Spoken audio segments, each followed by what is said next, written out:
Grief is not a dirty word, and it's time to take your shame somewhere else. Hey everybody, I'm Dov, and I'm one half of Twin Flame Revolution. My partner and I are transformational mentors that work on the personal, the professional, and the relationship aspects of your life. We are consciousness mentors as well, and we work with your consciousness, the state at which you are, talking about the very important subjects, motivational speakers, and bringing you into a really, really deep, empowered state. So if you guys have been watching some of these videos, I have been asked to talk with you guys in short clips about a very deep process I'm in right now that has been precipitated by my own very deep ritual and grief work that is ancient practice that I had the absolute and utter privilege to be connected into. And I have had these messages come out and need to come to you. And so these are simple concepts and they're quick videos. And I'm just going to ask you to be super present and think about them so that we can come up with solutions together.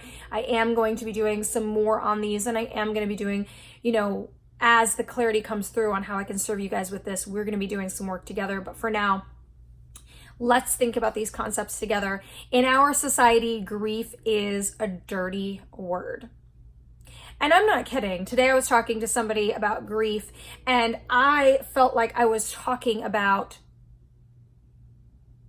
some sort of crazy sex act in the middle of public, or I thought I was saying things in curse words and profanity. I thought that it was so bizarre because people do not know how to talk about grief. We've alienated the concept so much that we only know how to shame ourselves or each other for feeling grief.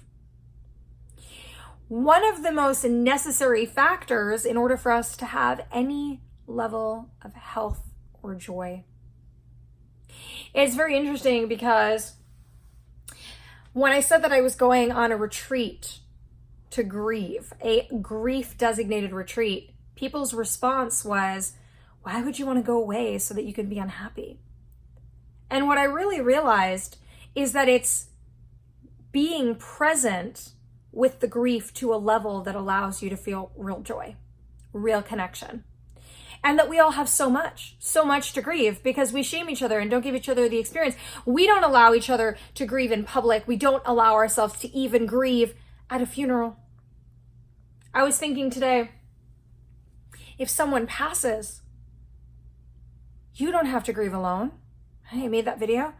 And you don't have to have shame. If someone passes or there's a loss, if you're at a funeral, you should scream.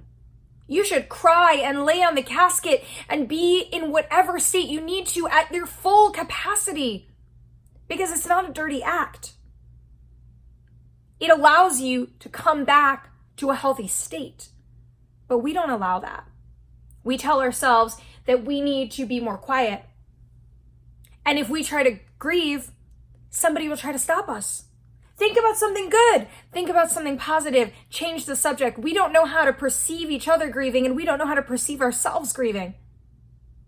We're uncomfortable if somebody wails or screams or cries or says that it's not okay for them when that's how it's supposed to be. If somebody died, or you are having a divorce, or something happened in your life, or even if a pet has passed, or your favorite movie series is over, but it reminded you of your childhood, you're entitled to grieve. You're entitled to cry, and you're entitled to scream, and you're entitled to have somebody hold you, and you're entitled to be given permission to be in pain. You're entitled to that because it's human. And when you give yourself that, you give yourself the ability, as I said in the other videos, you give yourself the ability to be well. You actually give yourself the ability to be well. So I'm actually going to ask you guys a really tall order in this video. I'm going to ask you to start to consider what your life would look like if you stopped shaming your grief. And I'm going to ask you what your life would look like if we stopped shaming each other's grief. And we didn't try to stop each other from grieving. We just asked what they need. And maybe they need your hand. Maybe they need to be held. Maybe they don't need to be even touched. They just want you to quietly watch. And what if it was okay if they scream or roll around on the fucking floor? And what if it was okay and it was actually really healthy? And it was actually really beautiful? And it was actually what's going to let you connect to them, or you to connect to the world? And so the tall order and the question is, can you think about it? And can you see if you can start to walk that? And as I said in all of these videos, how can we start to find the solutions? How can we start to find the solutions on this very, very, very important topic?